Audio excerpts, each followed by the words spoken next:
Today I'm going to show you how to make this little basket using a wooden base.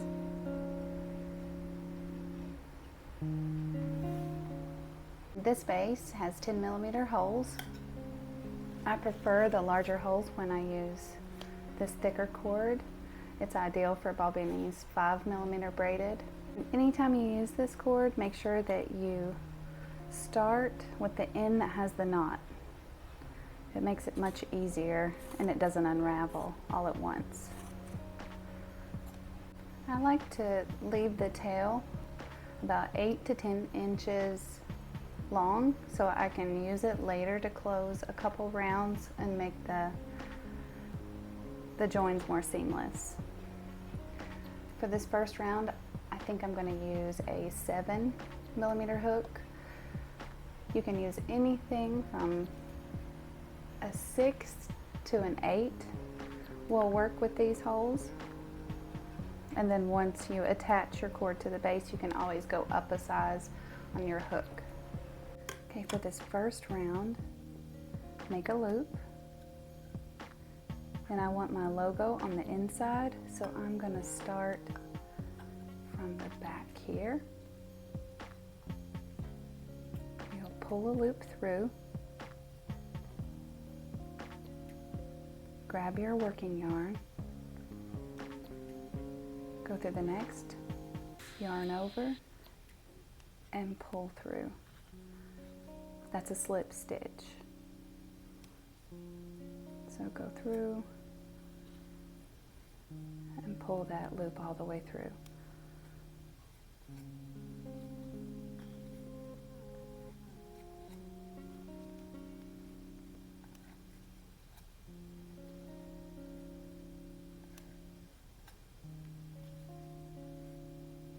You'll do this all the way around and stop at the last hole, and I'll show you how to finish that one off.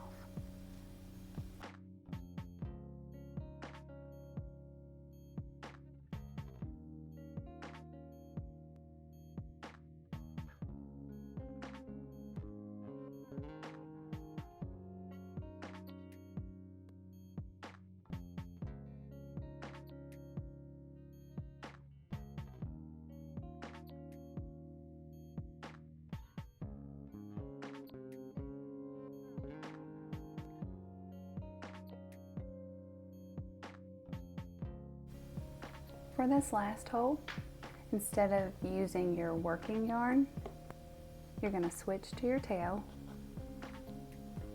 I like to hold that cord down on the back so it doesn't pull loose. So insert your hook, yarn over, and pull through. It's a little tricky because it is the tail, and then pull through the other loop. At this point, you can take your hook out and you're going to pull that tail all the way through. See how this is looser? You can tighten it back up or whatever you need to do to make these look the same.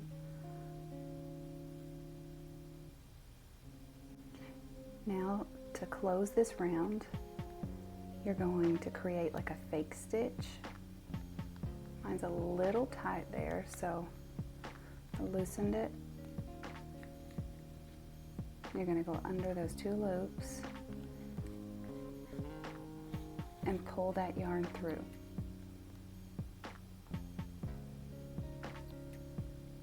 See how that's going to make another V? The back,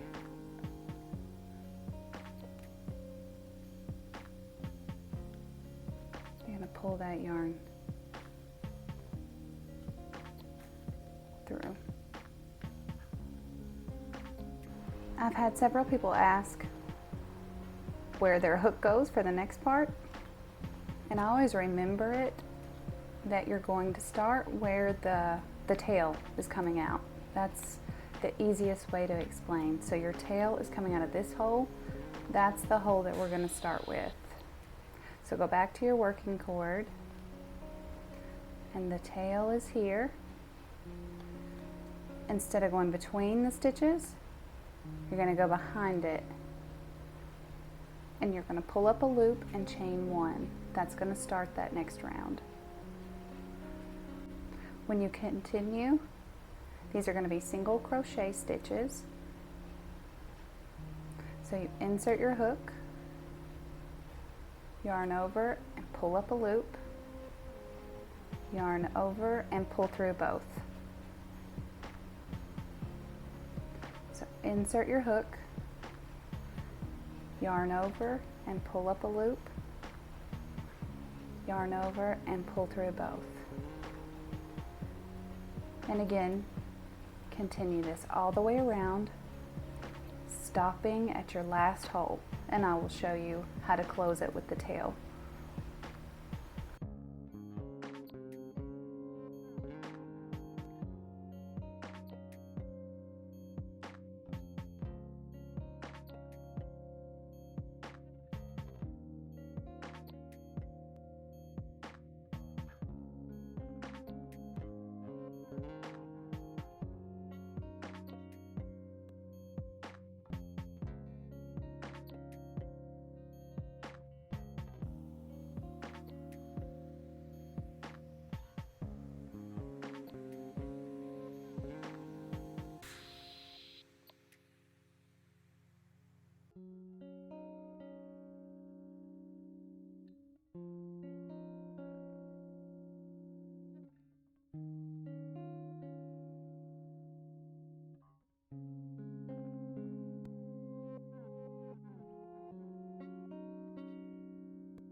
Now for this last hole,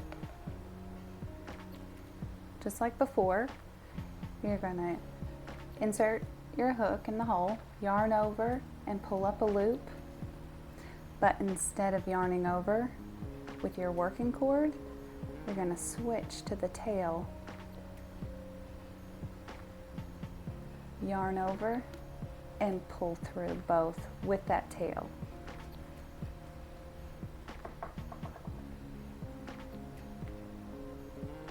Now we can close this round with the tail, just like before.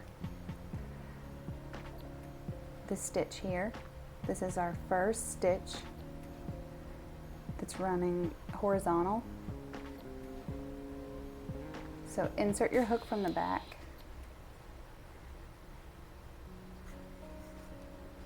pull that cord through, and you may have to kind of adjust a little.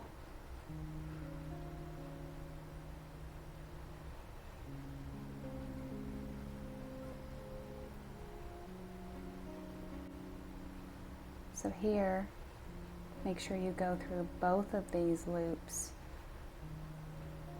the bottom and the top.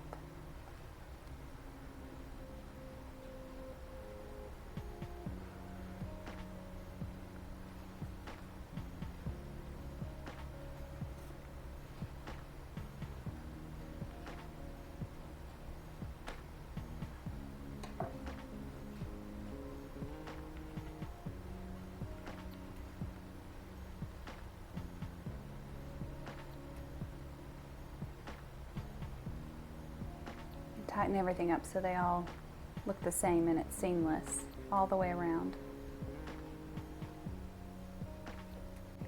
I'm going to change to an 8mm hook. I just like to go a little bit bigger.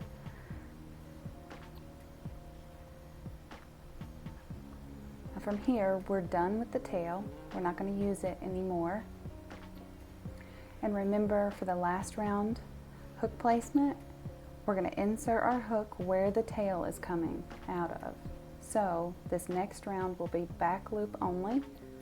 That's going to start building those walls of the basket.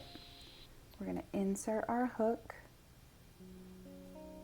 under both of those back loops where that tail's coming out. Yarn over, pull up a loop, yarn over, and pull through. So we chain one, and then we move to single crochet in the back loops, both of them. So insert your hook under both, yarn over, pull up a loop, yarn over, and pull through both. Just like before, we're just inserting that hook in those back loops.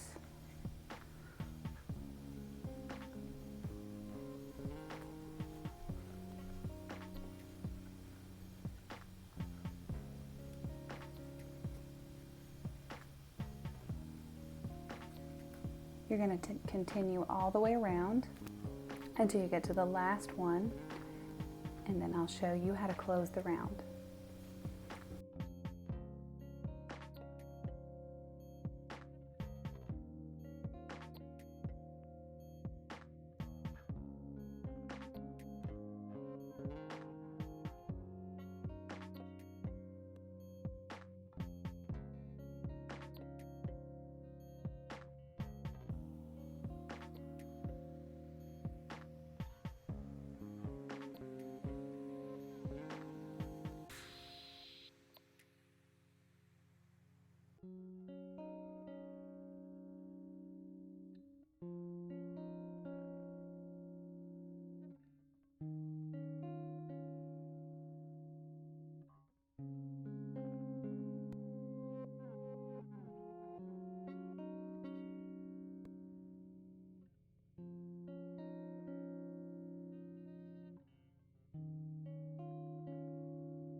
At this point, this has started to curve in.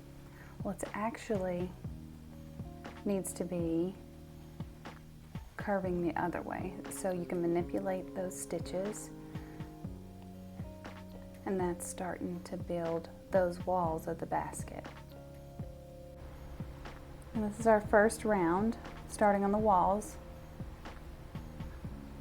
We need to join this and start the next round. So pull your hook out and make this loop a little bit bigger. We're going to create an invisible join so the basket is seamless. We have these stitches that run horizontal on the top, and then we have the vertical stitches below. This first stitch that runs horizontally, you're going to insert your hook from the back, pull this loop through,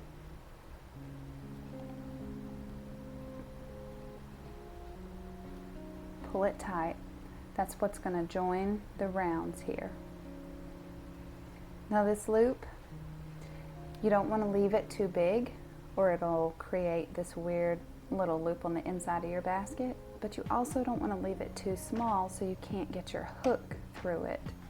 Mine's a little bit too big. There we go.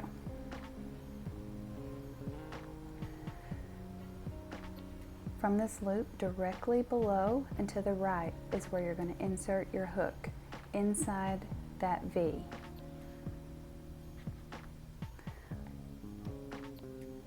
On the inside, it also splits those posts of the V on the stitch on the inside. Then yarn over, pull up a loop. Don't lose this one in the process. So you have one loop on your hook, and now insert your hook through that loop that we created. Now there's two. Yarn over and pull through both. What that does is it creates a vertical a vertical V, and it joins the rounds. Now it's time for waistcoat stitches. So they're just single crochet stitches, but you insert your hook into the V's. So here's a V, here's a V, and we're going to work our way around. The first round is the hardest to see. So insert your hook, make sure that you're splitting the posts on the inside. Yarn over and pull up a loop. Yarn over and pull through both.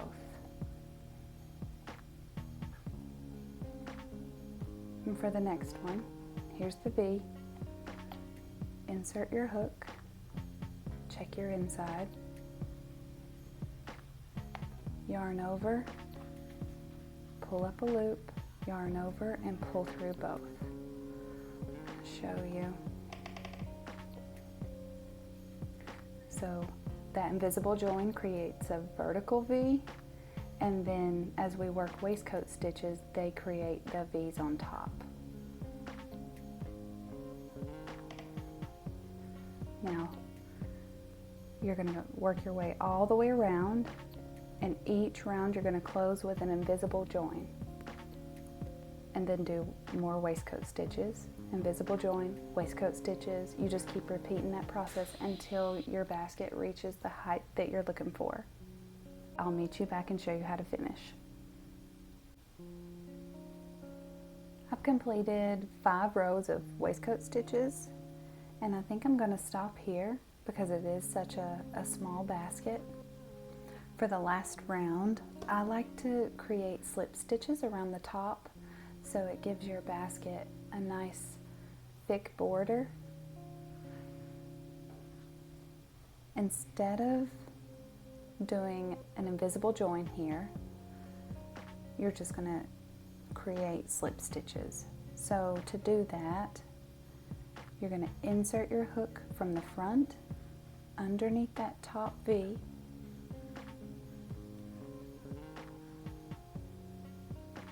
And we pull up a loop, and instead of yarning over and pulling through both, you're just going to pull that loop straight through like we did when we attached the cord to the wooden base.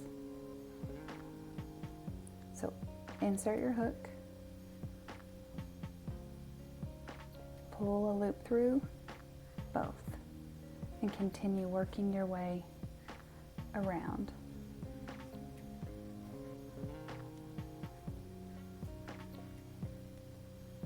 And see how it gives it that finished look here.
And there you go.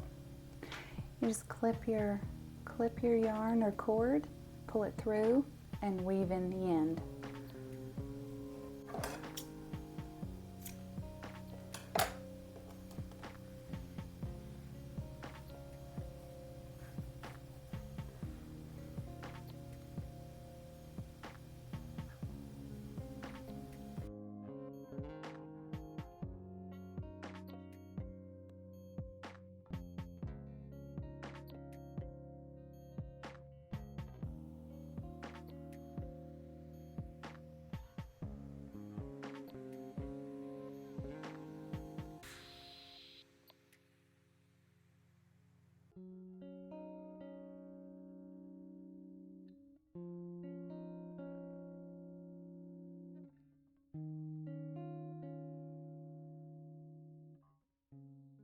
And your basket's done.